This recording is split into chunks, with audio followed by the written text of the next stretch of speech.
Slogan है, कौन कहता है कि आसमां में छेद नहीं होता। बिल्कुल। तबीयत से एक पत्थर तो उछालो यार। बिल्कुल जी। घुटनों तक और किताबों को सिर पर रख करके नदी पार करके पढ़ने जाते थे। तो हमें तो अपने घर वालों को ही समझाना था, समाज को समझाना था, तो वो मैंने किया। और कुछ भी असंभव नहीं है अगर आप ठान लेते हैं। ये सच है कि वाकई में कायनात आपके सपोर्ट में आने का, जोड़ने का काम करती है, तोड़ने का नहीं। उसको सत्ता इसलिए नहीं चाहिए कि उसको अपने आप को बाहुबली दिखाना है, पावरफुल। बहुत से लोगों को बहुत सारे कानूनों के बारे में पता नहीं है, तो ऐसी जगह पर रोल आज कहना चाहूँगी कि आप संगठन बनाइए महिलाओं के नाम से और महिलाओं के लिए काम करने के लिए। आपने 4 दरिंदों को खत्म कर दिया अकेले ही, 7 लोगों को, ठीक है ना? सॉरी, 4 थे, सॉरी। तो 4 लोगों को अकेले ही आपने किया ना? समझ में आ रहा है। देखिए दोनों का दर्द है। हम पुरुष हैं, आप तो खुश है ना आंसर से? पुरुष की बात एक, मैं अकेले, देखिए पुरुष। अगर दिल्ली की बात कर लिया जाए ना तो लोग कहते हैं कि दिल्ली में आए हैं तो दिल जीत लेंगे, लेकिन एक दिल दिल्ली में नहीं जीता जा सकता है। पूरे भारत नहीं, पूरे वर्ल्ड का दिल जीतने वाली आज हमारे बीच में सीमा समृद्धि जी। सीमा समृद्धि एक पहचान की मोहताज नहीं है। आपने देखा होगा निर्भया कांड में निर्भया को कैसे इंसाफ दिलाती है दरिंदों से। लोग कहते हैं मैंने देवियों को नहीं देखा है, लेकिन नवरात्र बीतते ही मैंने देखा कि वाकई देवियां होती हैं। वाकई उन देवियों के रूप में आज ऐसी महिलाएं हैं जो हमेशा इंसाफ के लिए खड़ी रहती हैं। स्वागत है आपका बहुत बहुत शुक्रिया मेरे भाई। और मुझे भी अच्छा लग रहा है मिल करके, और स्पेशली आपको मैं शुक्रिया अदा कर रही हूँ कि आपने उन चीज़ों को शायद पीछे छोड़ दिया है जिन चीज़ों की वजह से लोग हताश होकर के बैठ जाते हैं। मुझे उतना ज्ञान नहीं है, पहला चीज मैं बता दूं, डिक्लेयर कर देता हूँ, मैं थोड़ा पढ़ा लिखा कम हूँ, बस समझदार हूँ। वो भी आप जैसे लोगों से सीखा गया है। लोग कहते हैं ना कि आप जैसा सोचेंगे वैसा ही आपके साथ होगा। चोर कभी सिपाही से दोस्ती नहीं कर सकता है, जब भी करेगा चोर सही करेगा। ये आपके लॉ से मैंने सीखा है। ठीक है। तो जिस तरह से और आपने पीछे बैग में कहा कि मुझे 8वीं के बाद 9 नहीं पढ़ा जाता था, तो वो कैसे सीमा समृद्धि 9 को भी फांग गई और पूरा डरा। लोग कहते हैं ना, गंगा में कहते हैं ना कि पूरी पर्दा को खत्म करके बेपर्दा हो गई। एक कैसे आपने एक स्लोगन है, कौन कहता है कि आसमां में छेद नहीं होता। बिल्कुल। तबीयत से एक पत्थर तो उछालो यार। बिल्कुल। देखिए मेरा ये मानना है कि जो भी हमारे घरों में, गरीब घरों में जहाँ पर कोई सुविधा नहीं है, और बहुत सारे बच्चे ऐसी मेरी जैसे, जो मेरा बचपन था कि डिप्राइव रखा गया एजुकेशन से, लेकिन मैंने लड़ाई करी। बहुत सारी लाखों बेटियां हैं और लाखों बेटे भी हैं जिसमें वो नहीं पढ़ पा रहे हैं। लेकिन एक चीज़ माननी है मेरी कि अगर हमारे देश के प्रधानमंत्री लाल बहादुर शास्त्री जी का कोई इतिहास उठा करके देखे जी, तो जब मैं उनकी एक बार जीवनी पढ़ रही थी तो मैंने पढ़ा उनको कि जहाँ पर वो रहते थे, जिस जगह पर एक रिवर थी, वहाँ नदी थी, और क्या होता था कि उसका नदी का जब जल स्तर ऊपर थोड़ा होता था तो वो व्यक्ति अपना जो धोती पहनते थे उसको ऊपर, यहाँ पर नीचे ऊपर तक लाते थे, घुटनों तक, और किताबों को सिर पर रख करके नदी पार करके पढ़ने जाते थे। अभी भी बहुत सारी समस्याएं हैं ऐसी बच्चों के साथ, लेकिन मेरा ये मानना है कि हमारे जो देश के प्रधानमंत्री इतनी परिस्थितियों में अपनी एजुकेशन के लिए फाइट कर सकते, तो हमें तो अपने घर वालों को ही समझाना था, समाज को समझाना था, तो वो मैंने किया। और कुछ भी असंभव नहीं है अगर आप ठान लेते हैं। ये सच है कि वाकई में कायनात आपके सपोर्ट में खड़ी हो जाती है। आप भी तो प्रूफ ही कर रहे हैं। तो बिल्कुल सही बात। मुझे नहीं पता है, ये तो पूनम पंडित जी जैसे लोगों का देन है कि कुछ लोग दिल्ली में भी मुझे जानने लगे।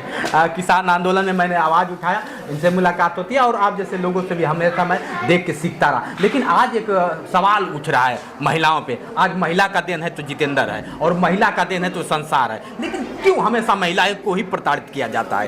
क्यों मोहरा क्यों महिलाएं बनती हैं? आप भली भांति इससे स्टडी कर चुके हैं, इसलिए मैं यह जानना चाहता हूँ। देखिए महिला एक्चुअल में अगर बताया जाए वो बहुत पावरफुल है। जी बिल्कुल। और ये मैं बहुत बड़ी बात बोल रही हूँ कि अगर एक महिला ये डिसाइड कर ले कि उसको वर्थ किसको देना है, इस दुनिया में लाना किसको है, तो प्रॉब्लम वहीं पर सॉर्ट आउट हो जाएगी। ये बहुत बड़ी बात है। लेकिन वो वर्थ उसको दे रही है, एक मेल पर्सन को, एक छोटे बच्चे के रूप में। वही जा करके कभी किसी के बेटी के साथ क्राइम कर रहा है, हो सकता है अपनी माँ के साथ भी क्राइम कर रहा है। तो वो जो मेल पर्सन है उसको हमने इतनी इंपॉर्टेंस दे दी, अपने से सुपीरियर समझ लिया कि उसने ही हमें इन्फीरियर समझ करके हमारा शोषण शुरू कर दिया।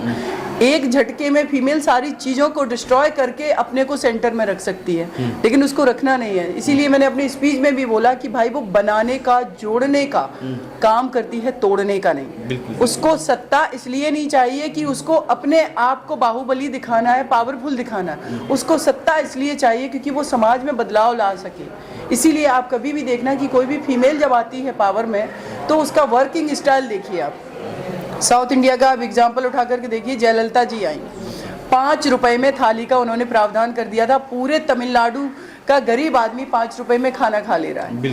बहन जी उत्तर प्रदेश में मायावती जी आई, आप देखिए वहाँ के जो लोग डिप्राइव थे उनके लिए कितना अच्छा उन्होंने वर्क करके दिखाया। ममता बनर्जी की बात कर ले या देश की हमारी प्रधानमंत्री इंदिरा जी की बात कर लें, आज हम लोग ईजिली बैंक में ट्रांजेक्शन कर रहे हैं, पैसों का लेन देन कर रहे हैं और एक कितना आगे निकल गए कि यूपीआई वगैरह भी आ गया।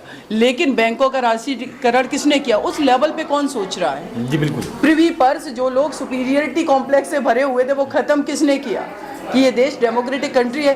तो फीमेल जब भी सत्ता में आएगी उसने किया है, उसने डिस्ट्रॉय करने वाला काम नहीं किया है। तो आप सोचिए कि वो कितनी पावरफुल होगी जब वो एक पाकिस्तान के 2 टुकड़े करके बांग्लादेश बना दे रही है और उधर अमेरिका को भी वो आंखें दिखा रही हैं। और अमेरिका से पहले वो अनाज हम मंगा रहे क्योंकि मेरे देश में भुखमरी खत्म हो जाए। और जब अमेरिका ने कहा कि नहीं पाकिस्तान को तुम 2 टुकड़े नहीं कर सकते तो उन्होंने आंखें दिखाना शुरू कर दिया, ये मेरी संप्रभुता पर अटैक है तो हम डिसीजन लेंगे। तो फीमेल का वही नेचर है, जब उसकी डिग्निटी, उसकी सेफ्टी, सिक्योरिटी पर आती है तो वो खड़ी हो जाती है। लेकिन समस्या ये होती है कि जो बनाया गया ताना बाना है उसमें वो उलझ जाती है। अच्छा, एक बात के संस्था की अगर बात करिए तो क्या जरूरी है संस्था बनाने की? अगर महिला की बात करें तो कानून पढ़ा हुआ है, आप जैसे एडवोकेट पढ़े हुए हैं, वो भी तो इस चीज़ को सुलझा सकते हैं। सॉरी, तो क्यों महिला मंच, क्यों? सवाल तो उठता है ना, क्या मेरे देश का कानून इतना कमजोर है कि ऐसे संस्था का सहयोग लेना पड़ेगा? देखिए, कानून के लिए जागरूकता और कानून का इम्प्लीमेंटेशन वो अपने आप नहीं होता है। बहुत से लोगों को बहुत सारे कानूनों के बारे में पता नहीं है, तो ऐसी जगह पर रोल आ जाता है ना। अब कानून हर जगह घर में नहीं पहुंच सकता है। आज मैट्रिमोनियल डिस्प्यूट है, हस्बैंड वाइफ की लड़ाई है, परिवार में समस्याएं हैं, तो क्या पुलिस वाले उस घर में एंटर कर सकते हैं? लेकिन महिला विकास मंच को या हमें बहुत सारी हमारी बहनें अपनी पर्सनल प्रॉब्लम बताती हैं, तो वहाँ पर रोल आ जाता है कि अब इंडिविजुअल बीना मानवी जी या अरुणमा जी या सीमा या पूनम जी इंडिविजुअल अकेले तो जाकर के नहीं सॉल्व करेंगे। तो एज ए ऑर्गेनाइजेशन हम उन चीज़ों को रिप्रेजेंट करते हैं कि हमें वो अथॉरिटी है कि आप मुझे वो समस्या बताओ और हम उसका समाधान करें। तो ये ऑर्गेनाइजेशन का हमेशा रोल रहा और ये ऑर्गेनाइजेशन आज ही नहीं, जब हमारा देश आज़ाद हुआ, आप एक बार को सोचिए इंडिविजुअली एक लड़ाई लड़ रहे होते तो कभी क्या हम अंग्रेजों को भगा पाते? कभी नहीं। तो कितने सारे संगठन बनकर के लड़ाई लड़ी गई है और उसमें हमने जीत हासिल करी है। तो बहुत ज़्यादा जरूरी है कि महिला विकास मंच या बहुत सारे जो संगठन चल रहे हैं देश में, उनका एक अच्छा रोल है। और सबसे बड़ी बात मैं मेरे पुरुष भाइयों को कहना चाहूँगी कि आप संगठन बनाइए महिलाओं के नाम से और महिलाओं के लिए काम करने के लिए। आपकी नज़रों से अगर देखा जाए तो इसमें ज़्यादातर महिलाओं दोषी होती या पुरुष? इसमें कौन कितना परसेंट? अगर आपसे एक क्वेश्चन मैं ये चाहता हूँ, जिस तरह से महिला प्रताड़ित होती है और पुरुष प्रताड़ित होता है, तो खास तौर से देखा जाता है कि महिलाएं आरोप लगा देती है कि मेरे साथ छेड़खानी कर दिया, मेरे साथ, मतलब तरह तरह की चीजें, मैं नहीं कह सकता। देखिए, 2 चीजें हैं। हाँ। अब मैं आपका क्वेश्चन समझ गई। 2 चीजें हैं। कभी कभी क्या होता है, एक प्रताड़ना जो होती है, क्रूअलिटी होती है, वो यूनिवर्सल होती है कि किसी ने किसी को थप्पड़ मारा, क्रूअलिटी है। उसको फिजिकल अटैक किया, क्रूअलिटी है।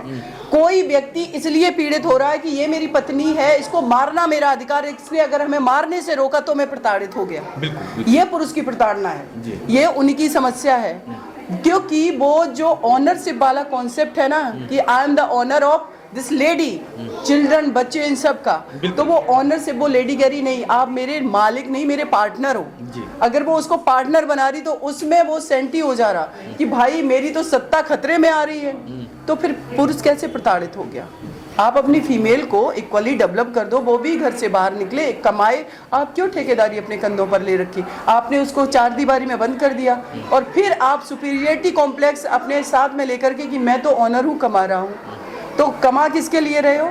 उस घर के लिए, क्योंकि आप मेन पावर में नहीं बैठ सकते, इसलिए घर रूपी स्ट्रक्चर को आपने अपने पावर के सत्ता का प्लेस समझ लिया है। उससे आप पीड़ित कर रहे हो, उससे आप रेगुलेट कर रहे हो अपनी पत्नी को, अपने बच्चों को। उस मानसिकता से बाहर निकलना है। उसके अलावा एक चीज मैं कहूँगी कि बहुत सारे जो कानून हैं, उन कानूनों का कभी कभी महिलाएं दुरुपयोग कर रही हैं। महिलाएं दुरुपयोग करती हैं कभी कभी। रेशियो जो है वो 90 और 10 का है। अच्छा, अब जो महिलाएं उसका दुरुपयोग कर रही हैं, उनको नहीं करना चाहिए। उनको आपके चैनल के माध्यम से मैं एक ही बात कहूँगी कि देखो सिस्टर, जब हम किसी अच्छे के लिए लड़ाई लड़ते हैं और अगर आप हम ही गलत करने अब लगेंगे तो मेरी लड़ाई कमजोर पड़ जाएगी। और फक्र हो गया कि सीमा जैसी आ गई है, हम कुछ भी करेंगे सीमा जैसी लोग रहेंगे। नहीं, बिल्कुल। देखिए, मेरा ये मानना है भाई, मेरा ये मानना है, देखिए मैं अकेली ही नहीं, अगर बाकी में मेरी बहनें मुझे अकेले ही आपने 4 दरिंदों को खत्म कर दिया, अकेले ही 7 लोगों को, ठीक है ना? सॉरी, 4 थे, सॉरी। तो 4 लोगों को अकेले ही आपने किया ना, तो हाँ, इसलिए और महिलाओं को शक्ति मिल गई है। क्या है? सीमा समृद्धि है। जो होगा देखा जाएगा। देखिए क्या है, मेरा ये मानना है कि ना तो कभी किसी के घर के बेटा फांसी पर चढ़े, वो इतना डेवलप हो जाए कि वो किसी के घर की बेटी को ना छेड़े। और अगर बहनें हमारी मुझे अपना आइडल मानती हैं तो मैं कहूँगी कि सीमा से ज़्यादा आप एम्पावर्ड हो सकती हैं। आप अपने आप में अपनी शक्ति को पहचानो, अपने पावर को पहचानो। एक जीवन मिला है, अपने को प्रूव करो विदाउट किसी का नुकसान किए। अगर आप नुकसान नहीं करे तो आप इस दुनिया में जो भी काम कर रहे हैं वो जस्टिफाई करने लायक है, वो काम 100% सही है। और उससे अगर ऑफेंड हो रहा है कोई मेल कि ये लड़की बहुत वोकल है, बहुत बोलती है, इस तरीके से रहती है, पॉलिटिक्स कर रही है, रात में घूमती है, हर चीज़ पर मेरा अधिकार है। इस प्रकृति ने जितनी सड़कें, जितने रोड, घर, प्रॉपर्टी पुरुषों को दिए, उतना ही इक्वल हमें दिया है। अगर आप छीनोगे, हम ऑब्जेक्शन करेंगे, उस ऑब्जेक्शन से तुम्हें लगेगा कि हम पीड़ित हो गए, तो भाई मुझे लगता है ये पीड़ा आपकी अपनी क्रिएट की हुई है, फीमेल ने नहीं दी है। ये मानसिक पीड़ा आपकी अपनी क्रिएट की हुई मतलब है। दोनों तरफ चल रहे हैं। देख लीजिए, आज बहुत बड़ा खुलासा हो रहा है। जिस तरह से अगर बात कर लिया जाए, देखिए सहमति समझ में आ रहा है। देखिए, दोनों का दर्द है।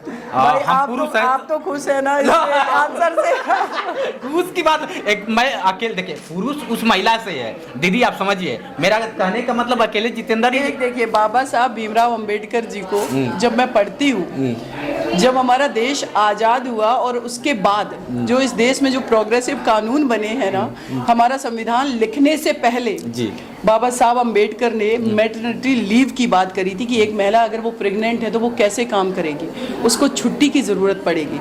एक महिला अगर उसका पति 4 पत्नियां रख रहा है, 3 रख रहा है और किसी एक को छोड़ दिया, ना उसकी केयर कर रहा, ना देखभाल, उसके पास प्रॉपर्टी नहीं है, फीमेल के पास पैसे नहीं है, तो हिंदू कोड बिल लाए। तो कितना सारा उन्होंने कर दिया हमारी फीमेल के लिए। तो मैं बिल्कुल ये नहीं कहती हूँ कि मेल पर्सन जो है वो प्रोग्रेसिव नहीं होते। बाबा साहब ने एग्जाम्पल पेश किया, राजा राम मोहन राय, सती प्रथा राजस्थान में किस चरम पर थी। एक फीमेल खुद उसको इतना ज़्यादा प्रवोक कर दिया जाता है कि तुम्हारी एक पुरुष के बिना तुम्हारा अस्तित्व वजूद नहीं है, तो वो जा करके या तो अपने पति के अर्थी पर बैठ जा रही है या उसको धक्के मार के बैठाला जा रहा है। एक जीवित लेडी को सिर्फ इसलिए उसका अस्तित्व एक पुरुष से था, वो प्रथा किसने खत्म करवाई? डॉक्टर भैया नहीं, वो प्रथा राजा राम मोहन राय ने खत्म करवाई। और उसमें जो हमारे अंग्रेज यहाँ पर हमारे देश को रूल करके गए, उनका भी बहुत बड़ा रोल रहा है कि प्रोग्रेसिव कानून बनाए। वो अलग बात है कि मेरे देश को वो लूट रहे थे, यहाँ पर शासन कर रहे थे, लेकिन यहाँ की जो कुप्रथाएं थी उनके लिए भी बहुत प्रोग्रेसिव कानून बने। तो पुरुष भी बहुत ही अच्छा वर्क करते हैं। पार्लियामेंट में बैठे अगर हम बात करें, हमारा 2005 में लॉ आया है जिसमें डोमेस्टिक वायलेंस एक्ट है।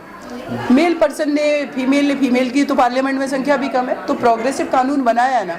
RTI कानून हो गया, राइट टू एजुकेशन हो गया, ये फीमेल के लिए। इवन की रिसेंटली अभी रिजर्वेशन बिल आया। बिल्कुल। तो देखिए वो बात क्या है कि अब भले ही वो रिजर्वेशन बिल इस पर्पज से लाया गया हो कि फीमेल का जो वोट बैंक है वो इक्वल बाबा साहब भीमराव अंबेडकर जी ने दिला दिया।